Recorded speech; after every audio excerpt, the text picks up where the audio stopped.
My name is Ethan Monroe. I'm 28 years old. The shocking part.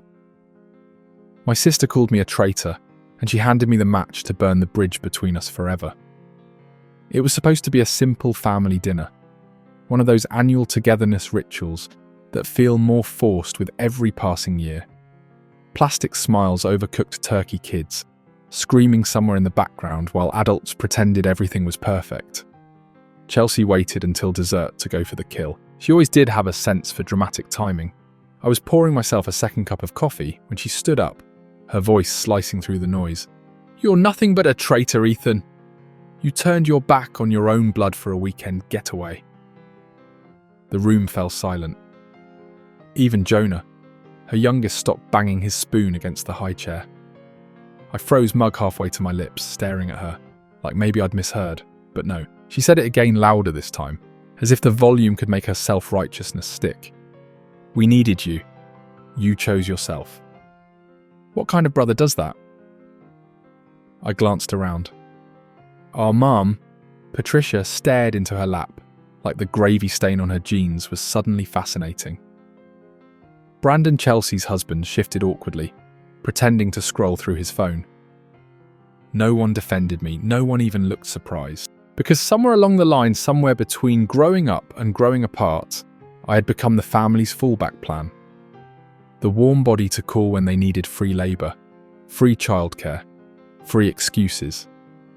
And now, because I said no, because I dared to carve out a single week for myself, I was the villain. I set the mug down slow and deliberate, the ceramic clinking lightly against the table. My fingers stayed steady, but my gut twisted so hard, I thought I might be sick right there in front of them. I didn't argue, I didn't explain, I didn't beg them to understand. Because some betrayals don't deserve a rebuttal. I just stood there, the same way you stand after a punch. You never saw coming. Before the pain fully registers, the worst part wasn't the anger radiating from Chelsea's face. It wasn't the cowardice in Brandon's silence. It wasn't even the deep, aching hollowness in my mother's refusal to meet my eyes. It was the realization that none of this was new. They hadn't changed overnight. I had just finally stopped pretending. I took a breath that scraped against my ribs and said, calm as the dead of winter, "I'm sorry you feel that way." And I left, not storming, not slamming doors, just slipping out into the cold November night alone. The front yard was littered with dying leaves, brittle, and brown crackling under my boots. As I crossed it, I didn't hear anyone call after me. I didn't expect to. By the time I reached my truck, my hands were fists in my pockets, my jaw locked tight enough to ache. I climbed inside, shut the door and sat there a minute. Keys dangling from the ignition, heart thudding in my ears. Some betrayals are loud, screaming matches, slammed doors, threats hurled like grenades, but some are quiet. A withdrawal, a shrug, a silence so complete it suffocates. And sitting there watching the porch light flicker against the dark, I realised this wasn't a rupture. It was a reveal. They hadn't lost me tonight. They lost me years ago. Tonight I just finally noticed I didn't drive home right away. Instead I pulled into the empty lot behind Miller's Hardware, killed the engine and sat in the dark cab of my truck. No music, no heater, just the soft ticking of the cooling engine and the far-off wail of a train cutting across town. My hands rested on the steering wheel, loose but heavy, like every tendon had lost the will to tighten. The cold seeped in through the windows, numbing my fingers, my thoughts. It felt fitting, like maybe if my skin froze hard enough, the hollowness inside me wouldn't spill out and stain everything. I stared through the windshield past the cracked lamppost and the graffiti-tagged dumpster into nothing, a whole world out there spinning without caring that something inside me had shifted, had broken. I thought about calling someone, a friend, anyone. But what would I even say? Hey, you know that moment when you realise your family would rather label you a villain than accept your boundaries? Yeah, that'd go over well. So I sat there and did nothing, said nothing. Let the ache settle into the bones of me like an old injury, flaring up in a storm. After a while, I popped open the glove box and pulled out a crumpled pack of spearmint gum. Not because I needed it, just because it gave my hands something to do. Chew, breathe, stare. That was the rhythm. Now, eventually the cold became too much to ignore. I turned the key halfway enough to start the heater and sat back as warm air sputtered weakly from the vents. Still, I didn't drive. It's funny how grief doesn't always announce itself. Sometimes it just leaks in quiet, persistent, until you're drowning in it before you realise you're even wet. The clock on the dashboard blinked 10. Past the kids, bedtime. Past apologies, past pretending I pictured Chelsea back at the house, still seething, probably rewriting the whole story in her head already. Casting herself as the victim, me as the selfish deserter, and the others, they'd nod along. Easier to vilify me than to look at themselves. My stomach turned tight and sour. I dropped the gum wrapper into the cup holder, shifted into drive and pulled out onto the empty road. The tyres crunched over loose gravel, the only sound in a world that had gone mute. When I got back to my apartment, I didn't bother turning on the overhead light. Just dropped my keys on the counter, kicked off my boots and collapsed onto the worn leather couch. The darkness didn't feel menacing, it felt honest. I sat there staring at the ceiling, letting the weight of it all settle across my chest. The betrayal, the loneliness, the sick, twisted familiarity of being the disposable one. No tears, no outburst. Just a steady, brutal acknowledgement that something fundamental had cracked, and there would be no patching it back together. Not this time. When I was 12, Chelsea gave me a birthday card she clearly forgot to sign. Inside she'd scribbled, "Love you, little bro," like an afterthought. The ink still wet enough to smudge against the cheap paper. I remember clutching it like it was gold. Because back then, any scrap of affection from her felt like winning something rare and precious. Funny how the scraps never really stopped. I lay there on the couch, the memory hitting harder than it had any right to. Back then it didn't bother me. I thought that's just how families worked. You gave and gave. And maybe if you were lucky, they tossed something small back over the fence. Another image surfaced, sitting on the curb outside my elementary school backpack at my feet, waiting for Mum or Chelsea to remember they were supposed to pick me up. Watching teacher after teacher drive off waving awkwardly. An hour passed, maybe more. When Chelsea finally showed up, she was laughing on her cell phone, not even noticing the way I scrambled off the sidewalk like a stray dog. "Sorry, little dude. Got busy." She said it like missing me was no big deal, like I should have known better than to expect otherwise. I did know better. I just didn't want to believe it. Later in high school, it was the same pattern. Chelsea would dump her problems in my lap like they were groceries too heavy for her to carry. Late night calls about breakups, guilt-tripping me into driving her across town, pressuring me to lie to Mum when she snuck out. Every time it was the same closing line. "Your family, Ethan, you're supposed to have my back." No matter what it cost me. I thought about the time she bailed on my senior art showcase because she forgot and had more important plans. I stood there trying to explain to the professor why one of my biggest supporters didn't show. It stung then. It still stung now. But back then I swallowed it. Told myself she meant well, that she just got busy, that I needed to be understanding because that's what brothers do. God, how easy it is to be loyal when you mistake neglect for normal. I shifted on the couch, the leather creaking under me, the room still dark, still heavy, with memories that refused to stay buried. All those years of excuses, all the sacrifices, all the swallowing of pride. Not because I didn't notice, but because some part of me was still that kid on the sidewalk, clutching a half-signed birthday card, telling himself it was enough. But it wasn't. It never had been. The realization wasn't new. It had been sitting there, quiet and patient, waiting for the right night to dig its nails in. And tonight it was clawing through every layer of make-believe I'd built, just to survive loving people who only loved me when it was convenient. I closed my eyes, willing the memories to scatter, but they didn't. They stayed settling deep, etching themselves into the parts of me that wouldn't forget again. Looking back, the cracks were always there. They just blended in with everything else that hurt. The first hint came 2 months before the family vacation, tucked inside a text message from Chelsea. "Hey, could you bring a few board games for the kids when we're up at the cabin? It'll be easier if you're in charge of keeping them busy." Not a question, not even a real request. Just a casual expectation dropped like a stone into my weekend plans. I stared at the message longer than I should have, thumb hovering over the keyboard. At the time I told myself it was harmless, helping out. Nothing new. I agreed. That was mistake number one.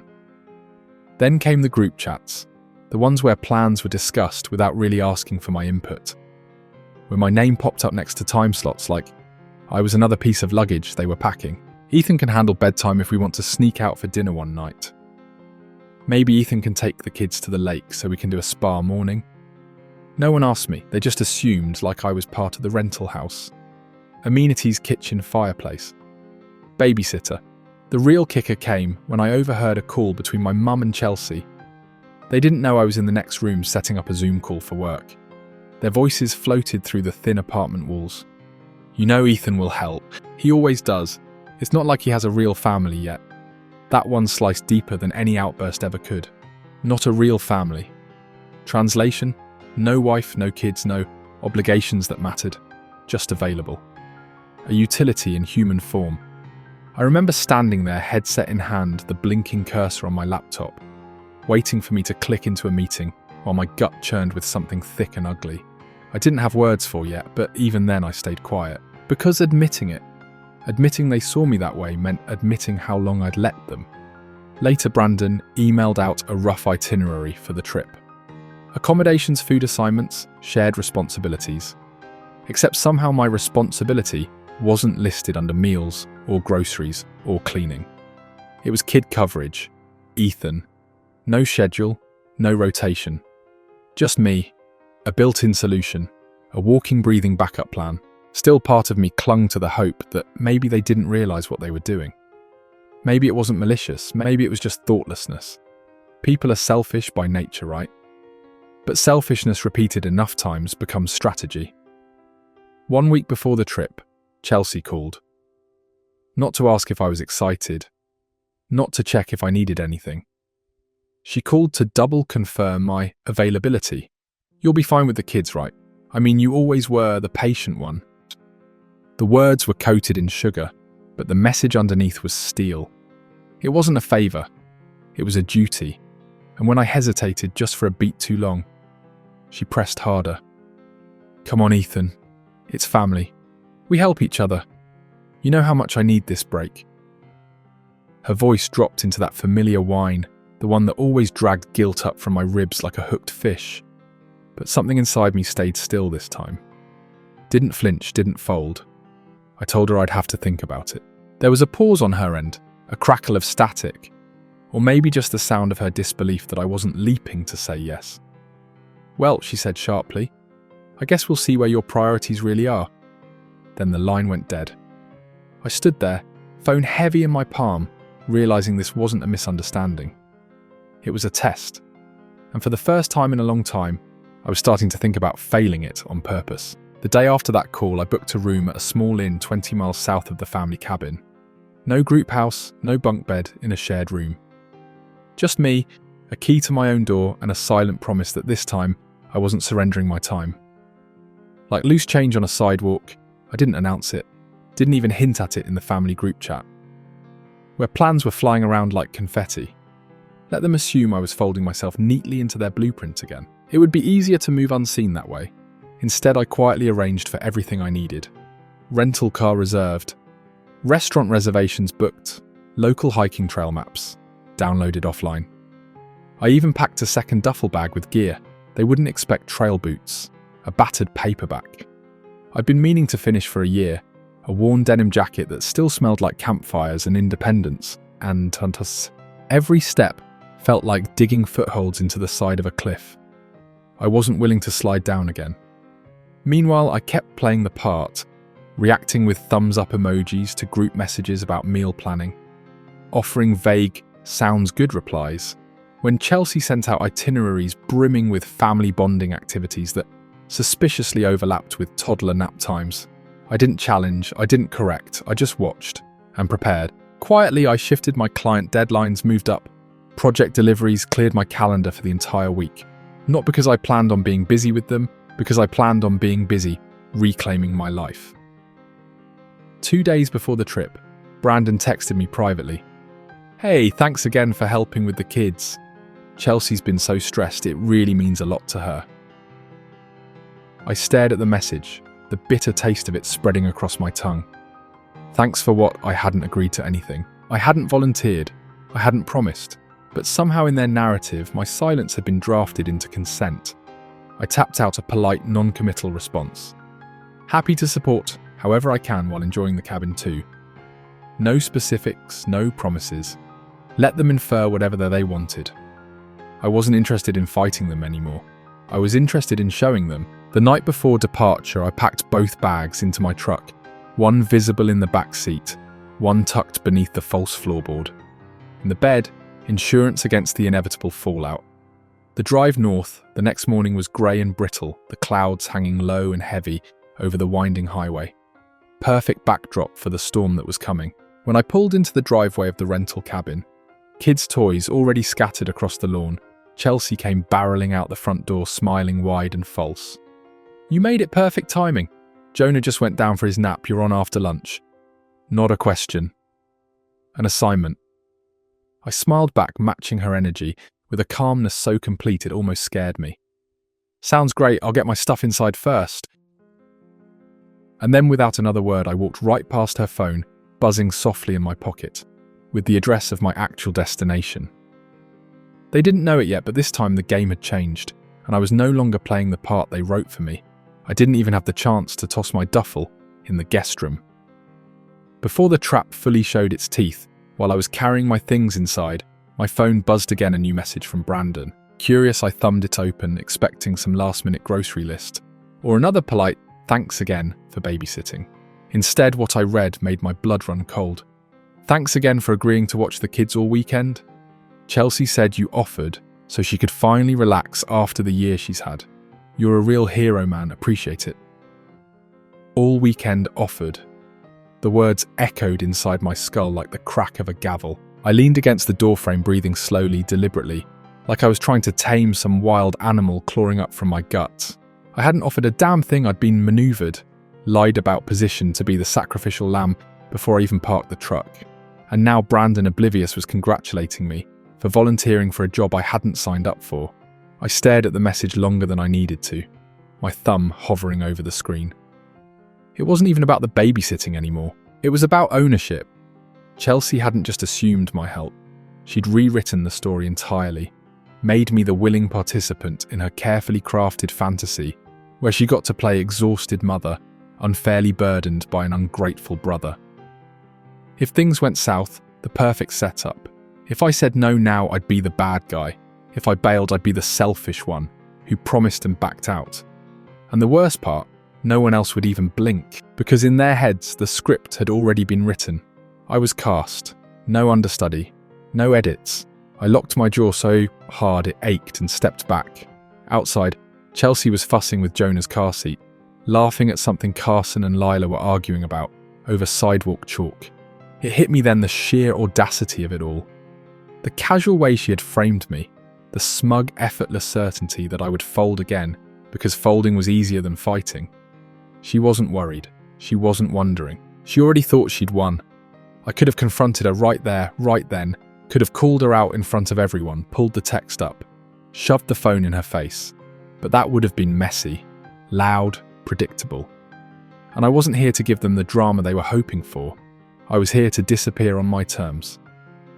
I walked calmly back to the truck, pretending to grab a second bag, and instead pulled out my real luggage, the one packed for a different life. By the time I slipped into the driver's seat and pulled away from the curb, the house was shrinking in the rearview mirror, the sound of the kids' laughter fading into nothing but static.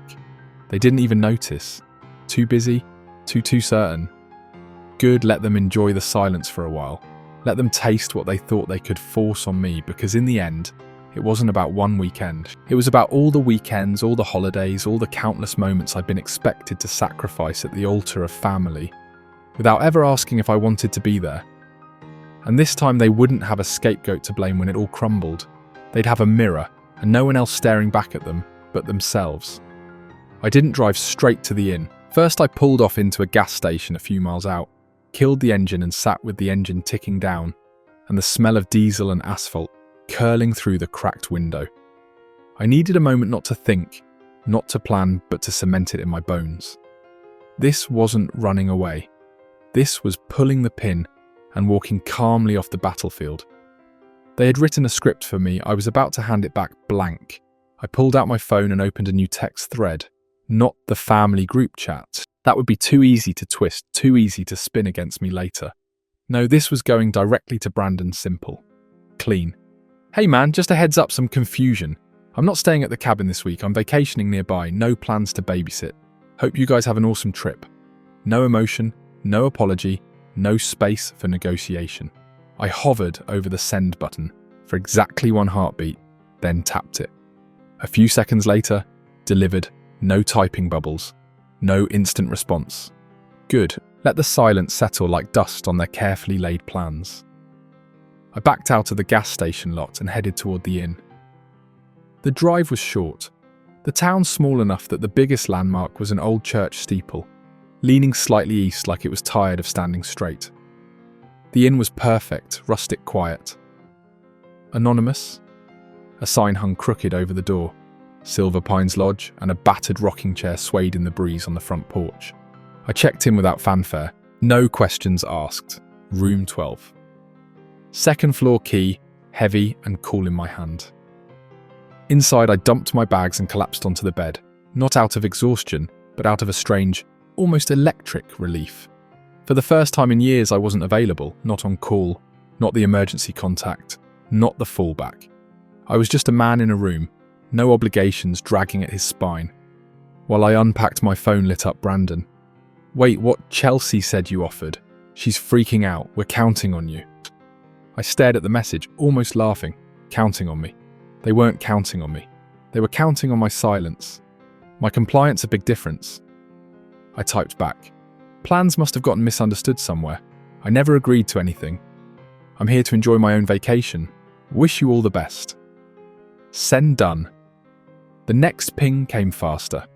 Chelsea, are you serious right now? You're abandoning us. What happened to family? I let the notifications sit there untouched. No reply, no explanation, just stillness. The second layer of the trap wasn't words. It was absence. It was making them feel the space they had taken for granted so long. It had become invisible. And from the frantic cascade of unread texts piling up, I knew it was working. I muted the thread, slid my phone onto the nightstand, pulled the blackout curtains shut. And for the first time in as long as I could remember, I slept like a man who owed no one anything. Tomorrow they'd wake up scrambling. No Ethan to mop up the chaos, no Ethan to plaster over the cracks in their carefully curated version of family. Tomorrow they'd have to look their own choices in the face, and I wouldn't be there to catch them when it all started to fall. The next morning, I woke to a string of missed calls and half a dozen voicemails. I didn't listen to a single one. I made coffee in the little motel drip machine, sat on the edge of the bed and watched the steam curl up like a slow exhale from a wound finally starting to heal. The world didn't end because I said no. It just got quieter. Mid-morning, curiosity got the better of me. I scrolled through the texts, not to respond, just to witness the unravelling. First, a long message from Brandon. Chelsea's overwhelmed. Jonah's teething. The twins are fighting non-stop. We could really use you here. Please reconsider. Then a sharper one from my mum. Family supports each other in hard times. It's not always about what you want. And finally, Chelsea. You're dead to me. I hope your little vacation is worth it. Don't expect to be welcome back. There it was. Not disappointment, not sadness, not even confusion. Just pure fury that the pawn had stepped off the board. I put the phone down without answering. Instead, I walked down to the diner attached to the inn, ordered pancakes bigger than my plate, and ate them slowly, while a couple of old-timers argued about fishing lures at the counter. Normalcy, sanity, life. Without a leash, back at the cabin, chaos was brewing. Chelsea's plan to outsource her responsibilities to me and enjoy a carefree vacation was imploding. Without its key ingredient, my compliance, Brandon wasn't equipped to manage 3 kids alone, especially not with Chelsea sulking in the background, too angry to pitch in. Meaningfully, neighbours started complaining about noise. A call was made to the rental owner about damage after Jonah spilled juice all over a brand new couch. An emergency grocery run went sideways when Carson had a full-on meltdown in the middle of the store. Their perfect little escape had turned into a slow-motion disaster, and for the first time it wasn't my job to save it. I wasn't the cushion anymore, I wasn't the fixer. I wasn't there. Later that afternoon, Brandon called one more time. No voicemail. Just a missed call. Maybe he wanted to apologize. Maybe he wanted to beg. It didn't matter. Some doors once closed aren't meant to be opened again. Instead, I spent the day hiking one of the nearby trails, following a winding path through towering pines and frozen streams that cracked under my boots. At the summit, I stood alone, the wind biting against my jacket. The valley stretching out below like an endless second chance. No guilt, no chains. Just the sharp, clean air of a life I was finally reclaiming. By the time the sun started setting, in bruised streaks across the sky, I made a decision. Not out of anger, not out of spite. Out of something colder, clearer. A finality I didn't know I'd been craving until I tasted it. They weren't my burden to carry anymore. They never had been, and from that moment forward, they wouldn't even have the comfort of pretending otherwise. By the time I checked out of the inn, 2 days later, the last trace of obligation had bled out of me. I dropped the room key into the metal lockbox on the front desk and didn't look back. The highway stretched ahead, empty and wide, pulling me farther from the wreckage without a single ounce of regret pressing on my chest. Halfway through the drive, my phone buzzed again. I ignored it. The text preview flashed across the dashboard anyway. Chelsea. We need to talk. 3 short words that used to snap a leash tight around my neck. Not anymore. I drove on past gas stations and shuttered farm stands, and endless fields browned by the creeping fingers of winter. When I finally stopped for gas, I stood under the brittle grey sky, letting the cold whip around my face, letting it wake me up, ground me. I wasn't angry, I wasn't even sad anymore. I was just done. That kind of done. That settles deep in your marrow, that kind of done you don't explain. You just embody it. While the tank filled, I typed one final text. No speech, no lecture, just a clean, sharp break. There's nothing left to discuss. I wish you all the best. Take care. Send mute thread. Block number. It was surgical necessary. Inside the convenience store, I grabbed a coffee for the road, paid in cash, and nodded to the tired clerk who didn't look up from his crossword puzzle. Somehow the ordinariness of it all made the severance more real. The world wasn't ending because I was no longer their willing sacrifice. It was just moving on. And so was I. Back in the truck, I scrolled through my contacts, deleted the group chat, deleted Chelsea's number, deleted the strings tied to a version of me that no longer existed. Maybe that they would spin their own stories about what happened. Maybe I'd be the villain in every Thanksgiving whisper and Christmas grudge for years to come.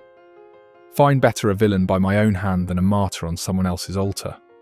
The drive home was quiet. No music, no distractions. Just me and the low hum of tyres on pavement, and the growing realisation that walking away didn't have to be dramatic to be definitive.